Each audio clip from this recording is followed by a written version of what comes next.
और राजनीति में इस देश में कुछ भी कभी भी कहीं पे भी हो सकता है। अभी पिछले दिनों आपने देखा संसद में कुछ लोग कूद गए। कहां से कूदे, क्यों कूदे, उनसे हर एजेंसी ने पूछा, हर पुलिस वाले ने पूछा, हर सांसद ने पूछा, कोई ने कुछ नहीं बताया। क्यों कूदे? इनकलाब जिंदाबाद। अबे क्यों कूदा? भारत माता की जय। मुझे मिल गई वो एक लेडी, वो बाहर नारे लगा रही थी। मैंने कहा बहन क्यों कूदी? इनकलाब जिंदाबाद। अरे मैंने क्यों कूदी? कहने लगा कुछ नहीं भैया, वो मोबाइल पे विनीत चौहान जी की कविता सुन ली थी। बहुत अच्छा, बहुत अच्छा भाई। और अभी मैं भैया को देख के मैं समझ गया कि आप लोगों ने 2-3 कवियों को निपटाया, लेकिन विनीत जी ने आप में भी जोर भर दिया। एक बार विनीत जी के लिए जोरदार तालियां बजा दीजिए। मैं शुरू होना चाहता हूं। आप सबको प्रणाम करता हूं। मैं बहुत कम समय में जल्दी अपनी पारी खेलता हूं। एक नई कविता सुनाऊंगा जो शायद मंच के लिए भी नई है। स्वागत। मैंने 1-2 जगह ही सुनाई है। 2, 4, 5 पैरोडियां सुना देता हूं। और सबसे पहले आपको बधाई देता हूं। 22 जनवरी को जो राम मंदिर का निर्माण हो रहा है, ये देश दिवाली के पहले एक ऐसी दिवाली मनाने जा रहा है जिसको पूरी दुनिया देखेगी। उसके लिए इटावा को विशेषकर धन्यवाद और बधाई देना चाहता हूं।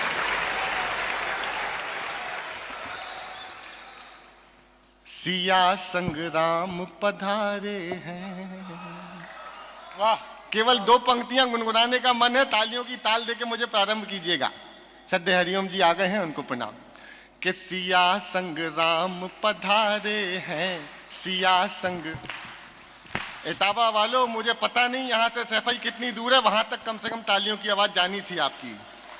सिया संग राम पधारे हैं, सिया संग राम पधारे हैं। अवधपुरी में देखो शालीग्राम पधारे हैं, सिया संग राम पधारे हैं, सिया संग राम पधारे हैं। कार सेवकों की लाई वो पावन राम से लाए, देख कर इतनी खुश हैं कि फूली नहीं समाए हो।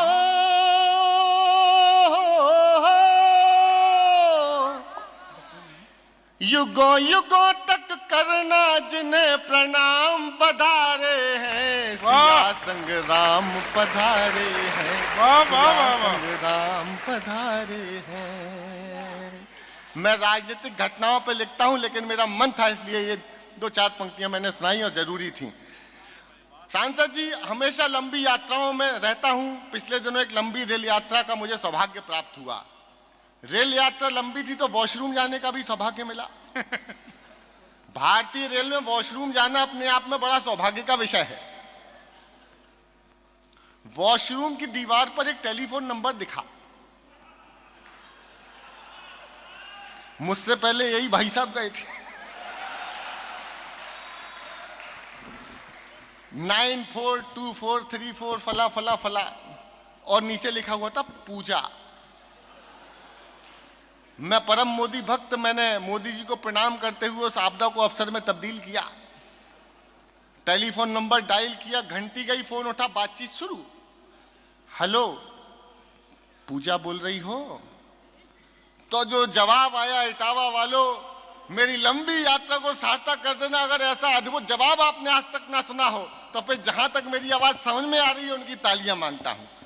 घंटी गई, फोन उठा, बातचीत शुरू। हेलो, पूजा बोल रही हो? वहां से जवाब आया, भारतीय जनता पार्टी की सदस्यता लेने के लिए धन्यवाद। वाह वाह।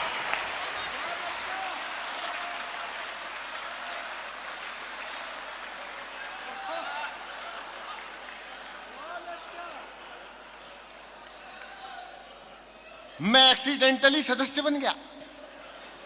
अच्छा सांसद जी, 6 महीने भी ढंग से नहीं बीते, वहां से वापस फोन आया। हेलो सुदीप जी, बड़ी मधुर आवाज थी। मैंने जी पूजा बोल रही हूं। मैंने कहा बोल। कहला बोल नहीं, सदस्यता ली थी, गुजरात में चुनाव है, काम करने आ जाओ। मैं काम करने पहुंच गया तो बड़े बड़े होर्डिंग, बैनर, फ्लैक्स उनने मुझे दिए कि उस पर नारे लिखे, बड़े बड़े नारे लिखे, अब की बार 200 पार आएंगे तो मोदी ही मोदी, तमाम नारे लिखे हुए। और मुझे दे दिए कि ले जाओ और उपयुक्त स्थान देख करके लगाओ। मैंने तत्काल प्रभाव से काम शुरू किया। जो सबसे बड़ा बैनर था अब की बार 200 पार, उठाया, ले जाके लगा दिया पेट्रोल पंप पर। एमपी की हर सड़क पर एक मोड़ आया, मैं राहुल जी को, वाह, एक मोड़ आया, मैं राहुल जी को। अरे टीपू के चाचा भड़क गए, बिजली के जैसे कड़क गए। अखिलेश का ईगो हर्ट हुआ, उनके भी बाजू फड़क गए। रे वो लड़का जो भड़का, वो लड़का जब भड़का, गठबंधन का सिग्नल वो तोड़ आया, वो राहुल जी को तोड़ आया। तो मैंने कांग्रेसियों को सलाह दी। मैंने कहा देखो भाई, ऐसे काम नहीं चलता है। आप गठबंधन बना ही नहीं सकते क्योंकि नड्डा तो हमारे पास है। सॉरी, नाड्डा। मैंने सलाह दी कांग्रेसियों को, आज आया सर्वाधिक वायरल है, पूरी दुनिया में सुनाएंगे। सुनिएगा। पहली यूपी में बाबा जी की सरकार आई, केसरिया छा गया। इसमें आपको ये हमारे शंभू बैठे, शंभू भोजपुरी स्टाइल में है। अच्छा, यूपी का परिणाम जो आया था, इसमें एक जगह आहा और एक जगह ओहो करना है। टाइमिंग ठीक रखना और केवल आज करना, कल से बंद।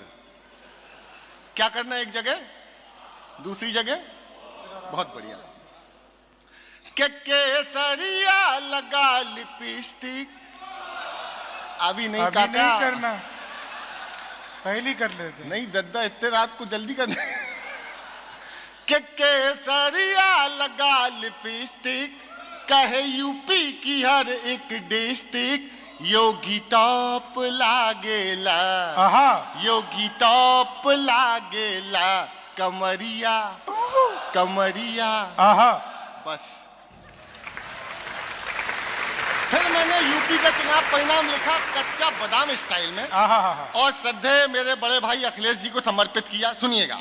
मैंने कहा कि पहिया तेरा साइकिल वाला, टेढ़ा मेढ़ा हुआ टूटी चैन। अरे पहिया तेरा साइकिल वाला, टेढ़ा मेढ़ा हुआ टूटी चैन। गिरे अगेन लेके डबल इंजन, चले बाबा की ट्रेन। अरे बाबा का नाम छाया, बाबा का नाम, बाबा का नाम छाया, बाबा का नाम, बाबा का नाम छाया, बाबा का नाम। बाबा जी को समझा था क्या कच्चा बादाम? कच्चा बादाम नहीं, साइकिल धड़ाम।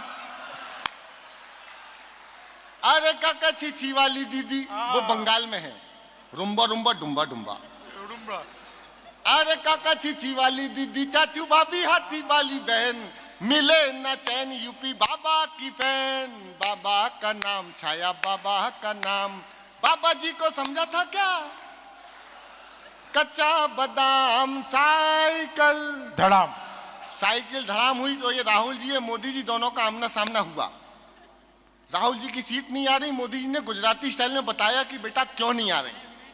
अब सुनना, आनंद आए। देखिए, राजनीति पर कविताएं लिखना, पैरोडियां करना, हास्य व्यंग करना बड़ा आसान है, लेकिन भाषा थोड़ी सही में होनी चाहिए, मेरा ऐसा मानना है। तो जो देखा सो लिखा। मोदी जी राहुल जी बातचीत शुरू गुजराती स्टाइल के। मोदी बोले केम छे, केम छे, केम छे। इटावा वालों गालो मेरे साथ। अरे मोदी बोले केम छे, केम छे। राहुल बोले शेम छे, शेम छे। शेम छे। अरे सीट नहीं आती चुनाव में, तो मोदी बोले यही तो गेम छे, गेम छे, गेम छे, गेम छे। मोदी जब गठबंधन था ढीला तो क्यों दिखलाई लीला? जब गठबंधन था ढीला तो क्यों दिखलाई लीला? बस इसीलिए हो जाता मुफलिस में आटा गीला। बस इसीलिए हो जाता मुफलिस में आटा गीला। सेमीफाइनल में इनकी ना बॉल चली ना बैटिंग। जब हार गए तो कहते हैं ईवीएम में सेटिंग।